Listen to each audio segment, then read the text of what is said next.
Hey guys, welcome to LBQ. I'm your host Jared Bronstein, and today we're talking about SCP-038. It seems you guys tend to enjoy all the SCP videos we make, so we figured why not keep them coming. We're all about keeping you guys entertained. Now before we do, make sure to hit that subscribe button, click the bell icon, and of course let us know in the comments section down below some other SCP videos you'd like us to do. We got some comment replies coming your way at the very end of this one, but before we do that, we gotta talk about Bespoke Post. This company is quite literally a subscription club for guys. If you're like me and don't enjoy shopping, Bespoke Post is perfect for you. They hooked me up with this sick weekender bag, but they've got literally everything a man needs. And the best part of it all is that you're actually getting at least $70 worth of stuff every month for less than $50. You're literally saving money, getting things sent directly to you that you'd go out and buy anyway.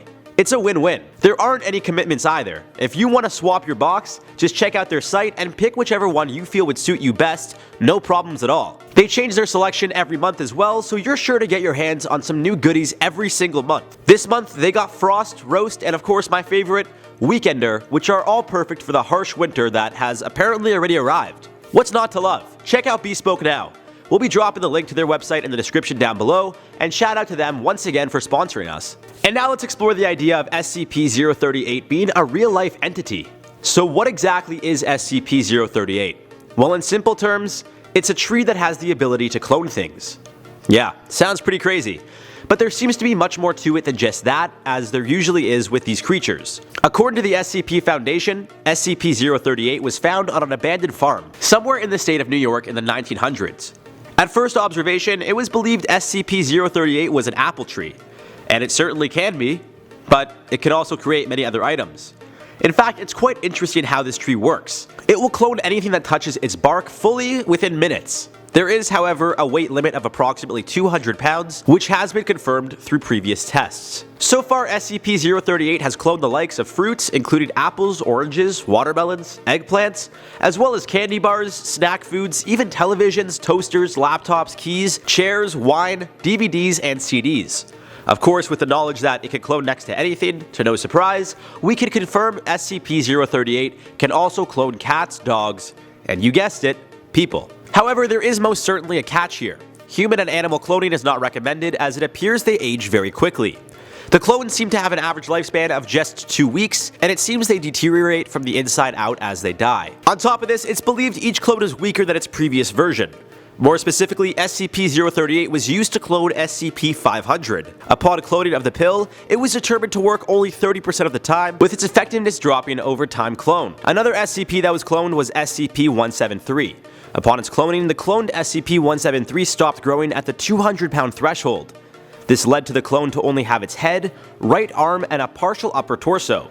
Although it was making violent gestures, they were happening at a much slower rate compared to that of the original. This leads me to believe that although SCP-038 can clone pretty much anything and everything, although capping the clone's weight at 200 pounds could still be quite deadly. Now, with all SCPs, SCP-038's location is unknown. All we do know is that it's somewhere in the state of New York, but there are still so many questions surrounding it. At first, cloning seems like a great idea, even if the clone lasts for 2 weeks. The tree itself is harmless, but I think it could be deadly because of airborne disease.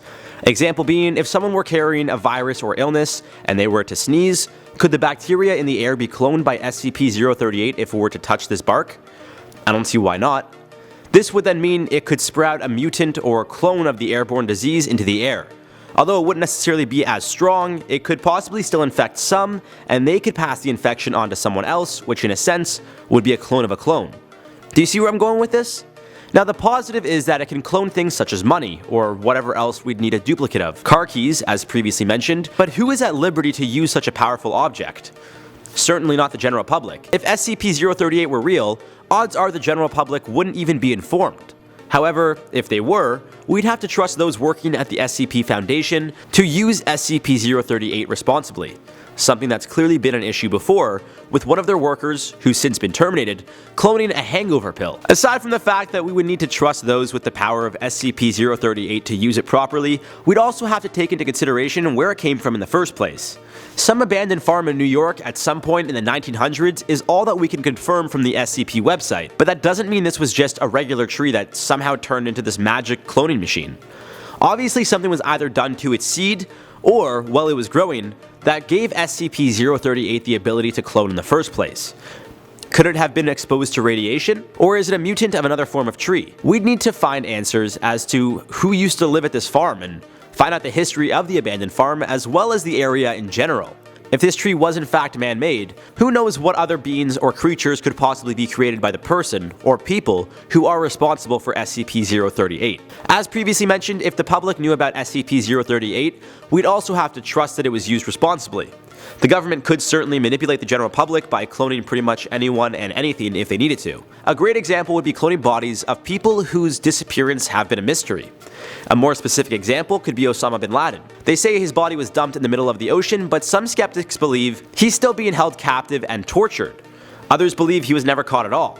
Unlike Saddam Hussein, whose hanging was publicly aired, Osama bin Laden's death has only been documented over text. There are reports there is video footage of the raid, as the SEALs who took him down had body cams, but some still don't believe the story.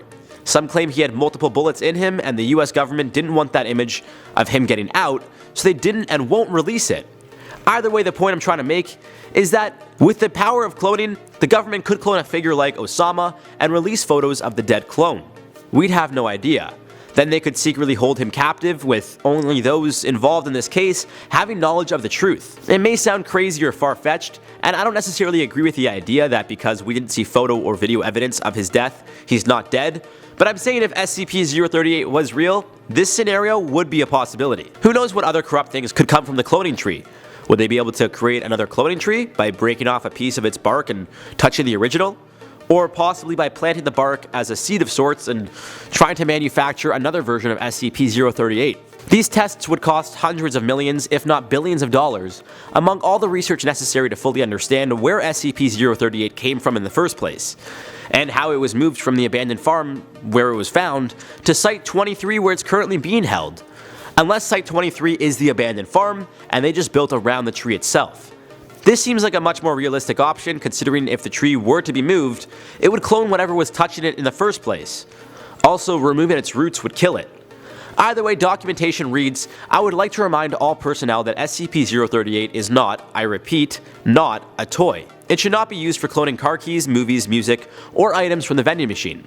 If this behavior continues, I will be forced to limit access to SCP-038. Now, due to the fact that there's been previous issues with cloning, who knows what would really be going on behind the closed doors. Obviously, a power like cloning would be too much for the average person to handle, and as problematic as it could be to have such powerful people have the capabilities of cloning so easily, it doesn't seem like it'll be much of a threat to us in our everyday lives, simply because the SCP does not exist. Like the rest, it's a fan-made theory or creature or object, in this case, and really does have no impact on how we should live our lives. But if it were to be a real thing, well, unfortunately, it seems like those with access would enjoy all of its benefits, and we'd have to hope they used its powers responsibly. Now, on that note, I feel we should wrap this one up with some comments from the video. What if SCP-949 was real? Wondertainment Land. Hey, it's me, Fizzle said, SCP-949 exists? Me. Time to have the biggest fun of a lifetime. I mean, yeah, it's a theme park. Those are usually fun. I don't know how it would end for you, but you could check it out, I guess. Eric Lane said, question, what is this SCP thing about and why do I see it in many of your video titles? I'm genuinely curious. Well, the SCP is a foundation. It's like almost like creepypasta of sorts, but it's for specific creatures. There's the SCP Foundation, and fans just make their own SCPs, which could be objects, monsters, creatures, animals, people, things. There are thousands. Actually, I think there's 4,999 if I'm correct. I could be wrong, but I'm pretty sure there's just under 5,000 of them. And you guys seem to like videos about what if they're real, so we just tend to do a lot of those videos for you guys. Izzy Page said, amusement parks are the worst place to go in a zombie apocalypse. Zombieland vibes, anyone? Yeah, I think that's what Jack was getting at. I think that's the joke he was trying to make. So yeah, obviously you got the joke, so good on you. I'm sure Jack would be happy to hear that someone got his joke. I don't know how to respond to that comment, but I don't think a amusement park would be the worst place to go during a zombie apocalypse. Maybe it would be, actually. I don't know. Because I guess they don't have that much food. They have mostly candy and stuff. Well, that's for another video. I guess it's for Jack's video. Anyways, guys, I'm going to wrap this one up. Make sure to subscribe. Give us a thumbs up. Let us know in the comments down below some other SCP videos that you guys would like to see. I've been your host, Jared Bronstein, and we'll see you guys in the next one.